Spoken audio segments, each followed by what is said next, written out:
She vanished without a trace. Until 10 years later. Before we dive in, hit that subscribe button if you love real-life mysteries, because today's case will make you question everything you think you know about disappearing.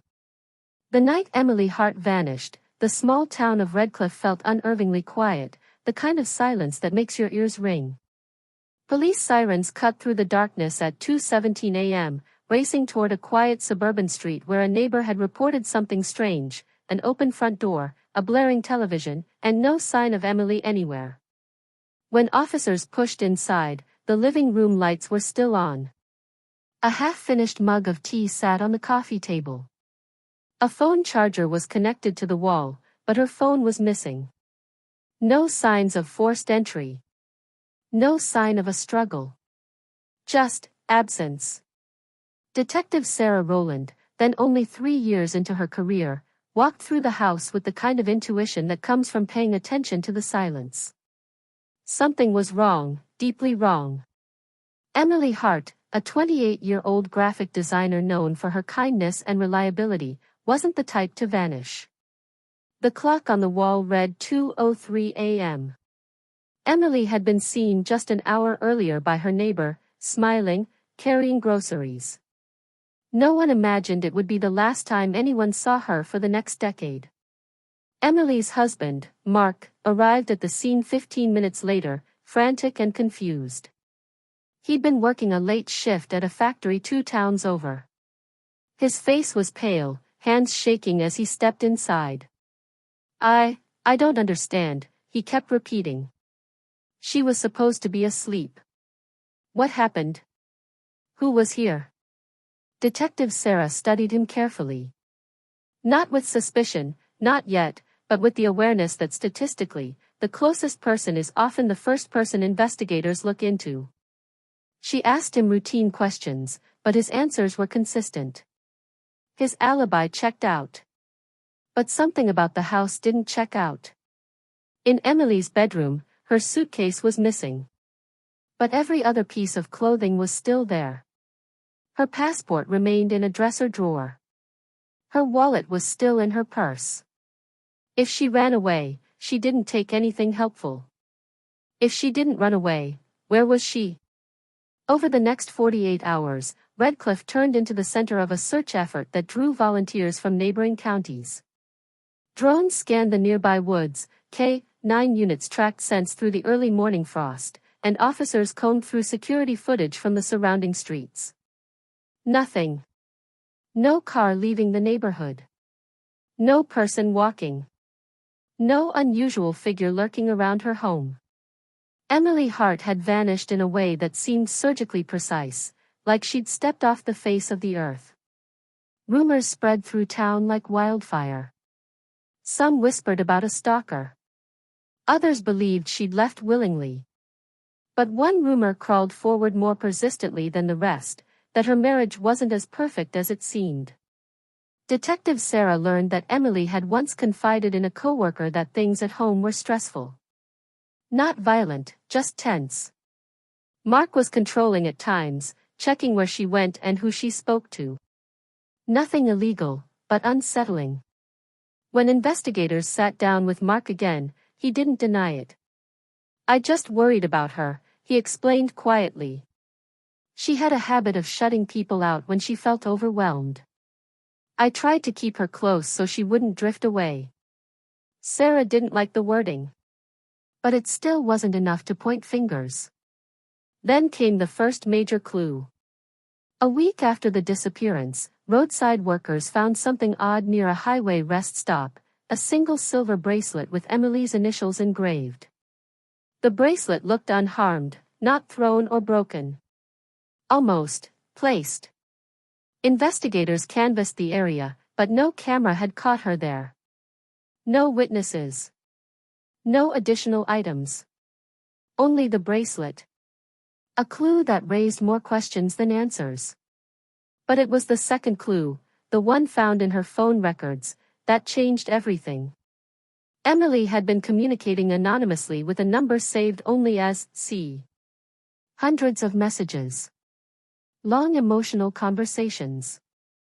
And one final text sent on the night she vanished. Tonight. It has to be tonight. Whoever C was, they were the last person to hear from Emily. Detective Sarah traced the number, expecting a friend, a coworker, maybe even a secret acquaintance. But when she finally followed the trail, it led to something no one expected. A prepaid burner phone bought at a gas station 2 towns over. Paid for in cash. No cameras showing who bought it. Whoever C was, they didn't want to be found. But the most chilling part? Emily had sent the very last message, not the mysterious contact. Meaning she had planned something that night. Something she'd kept from everyone, even those closest to her. The case stalled. Months passed. Years passed. Emily became another unsolved missing person file, gathering dust on a shelf. Detective Sarah never stopped thinking about her. Then, 10 years later, almost to the day, she received a phone call from a police department across the country. A woman had turned up in a small coastal town. A woman with no identification, living under a name that didn't belong to her. A woman who matched Emily's description. And when Sarah flew out to meet her, the woman looked her in the eyes and said, "My name isn't Anna. My name is Emily Hart. And I need to tell you everything, before he finds me again." For the next 10 years, the disappearance of Maya Dalton turned into a ghost story whispered through the town. Her parents kept the porch light on every night. Detectives moved on to other cases. But the empty space she left behind never stopped echoing. And then, one quiet morning, everything changed. A routine DMV verification in another state flagged something strange. A woman named Elena Ward, age 32, matched Maya's old biometric file, almost perfectly. At first, investigators assumed it was a glitch, until they pulled the driver's license photo. The woman staring back at them was older, calmer, and carried a faint scar across her cheek. But the eyes? The same eyes from every missing person flyer. Even the same slight tilt to the smile. Detective Avery Reyes, who had worked Maya's case from the beginning, froze when he saw the screen. "She's alive," he whispered. For the first time in a decade, the investigation roared back to life. The quiet life of Elena Ward. Elena lived in a small coastal town 2 states away. She worked at a bookstore, rented a small apartment, and kept almost no digital footprint. No close friends. No social media. No family contact. She volunteered at a community center on weekends. On the surface, she was the definition of a normal, peaceful life. But something about that picture, the tension in her jaw, the guarded posture, told detectives that this woman was carrying a story heavy enough to shape an entirely new identity. Detective Reyes and his partner, Samira Holt, drove to the town to verify the impossible. When they arrived at the bookstore, Elena was shelving crime novels. She looked up, saw the badges, and instantly froze. Her hands trembled. Her breathing sharpened. She whispered only one thing. "I knew this day would come." The interview that changed everything. Back at the local police station, Elena finally confirmed it. "My name is Maya. I didn't run away. I escaped." The room went silent. Maya described the man she had once dated, the charming, controlling, unpredictable partner who slowly isolated her from friends, family, and even her own sense of safety. He controlled her phone, tracked her movements, and convinced her that no one would help her. The night she vanished wasn't a disappearance. It was her only chance. "I thought he would come after me forever," she said quietly. "So I changed everything. My hair. My clothes. My voice. My life." "What about your family?" Detective Holt asked. Maya wiped tears from her face. "If he knew I contacted them, it would have put them in danger." When asked about her scar, she hesitated, then shook her head. I don't want to revisit that part. The investigators respected her boundary. No graphic details. No sensationalism. Just facts. She explained how she crossed states, worked under-the-table jobs, and eventually earned new legal documents through a victim assistance program. She stayed invisible, on purpose. For Maya, survival meant silence. But then Detective Reyes asked the question no one thought to ask. Why now? Why did the system suddenly match your identity after all these years? Maya's face drained of color. I didn't trigger anything, she said. But someone else might have. A shadow from the past. Detectives checked into her old partner's history. Officially, he had moved out of state shortly after Maya's disappearance. He had no criminal record, just a few disputes with neighbors over noise complaints. Nothing alarming, on paper. But when they dug deeper, they found something unsettling. 6 months earlier, he had filed a change of address request that included a handwritten note. Looking for someone from my past. She was scared. She might have changed her name. It wasn't direct, and it wasn't enough to prove intent, but the coincidence was too close to ignore. Maya's voice trembled when she heard it. He's looking for me, she whispered. After all these years. The surveillance footage. The next break in the case came from a small coffee shop near Maya's apartment. A barista remembered a stranger asking questions about her a few weeks earlier, a tall man, wearing a baseball cap, asking if Elena lived nearby. Security footage confirmed it. The timestamp placed him within walking distance of Maya's home. Maya closed her eyes, breathing unsteadily. I knew it, she said. He found me. Detective Holt leaned forward. Maya, we need to know, did he ever threaten you? Did you tell anyone what you were going through back then? She nodded. I reported him once. But nothing came of it.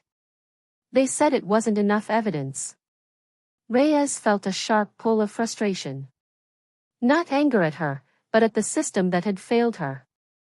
This wasn't just a case of a missing woman reappearing. This was a case of a woman who had spent 10 years running from a life she barely escaped. A plan to protect her. Investigators quickly arranged protective measures. Patrol cars quietly monitored Maya's street. She was moved to a secure location. Officers began tracking her former partner's movements across state lines. But while law enforcement prepared for the worst, Maya did something unexpected. She asked to speak directly with Detective Reyes, alone. I need to tell you something I didn't say earlier. Detective Avery Reyes had worked enough cases to know when someone was holding back, not out of deception, but out of fear. And in the dim, quiet interview room where Maya sat trembling, he felt that fear like a cold draft. What did you see? He asked gently. Maya took a long breath, steadying herself. It was a folder, she said. A file he kept hidden on an old hard drive. I wish I never opened it. Reyes waited. It contained information about people he was monitoring, she continued. Co-workers, neighbors, even strangers. Their addresses, schedules, routines. Pages of notes. It was like he studied their lives. Like stalking? Holt asked. Worse, Maya whispered. Some of the names were tied to identity theft reports. I didn't understand everything, but I realized he wasn't just controlling with me. He was involved in something bigger, something organized. She paused, her voice cracking. And the moment he caught me looking at the file, everything changed. No graphic details. Just tension. Just truth. The manhunt begins. With Maya's statement, investigators finally had a direction. They opened a formal probe into her former partner, Tyler Rowe, a man who, for a decade, had lurked beneath radar. When detectives tracked his financial trail, they uncovered multiple bank accounts under different aliases. Some were inactive. Some were still receiving small deposits. Enough to prove he was connected to identity fraud, a federal offense. But the most disturbing discovery came from a storage rental unit registered under one of his fake names. Inside, officers found notebooks of surveillance logs, printed public records, burner phones, and handwritten lists of names. No details of harm. No graphic content. Just clear evidence of manipulation and tracking behavior. One list was titled Loose Ends. And near the bottom was a name written in fading ink. Maya Dalton. Detective Reyes closed the file, jaw tightening. "This isn't over," he said. The close call. The next 48 hours were tense. Tyler's car was found on a highway camera leaving the coastal town where Maya lived. Then another camera caught him on a bridge heading north. But after that, nothing. "He's hiding," Holt said. "He knows we're getting close." Reyes glanced at Maya through the protective glass. She sat quietly, sipping tea, trying to remain calm. But the way she watched the door, the way she flinched at every sound, revealed her fear. "We need to keep her safe," he said. That night, patrol cars circled the safe house. Officers monitored every angle. Maya stayed in the living room, wrapped in a blanket, staring at the window as if expecting a shadow to appear. And then, just after midnight, an officer noticed something on one of the surveillance feeds. A figure standing across the street. Still. Silent. Watching. The officers rushed outside, but by the time they reached the spot, the figure was gone. Maya's hands shook uncontrollably when they told her. "I knew he wouldn't stop," she whispered. "He never does." The turning point. The break came on the third day. A call arrived from a hotel manager 2 towns away. A guest had checked in under a suspicious name. He seemed nervous, avoided eye contact, and carried a bag he never let out of his sight. Detectives rushed to the location. When they arrived, the room was empty, but the bag was still there. Inside, they found clothing, a prepaid phone, a printed map, and a handwritten note with a single line. "She can't hide forever." It was enough to secure a warrant.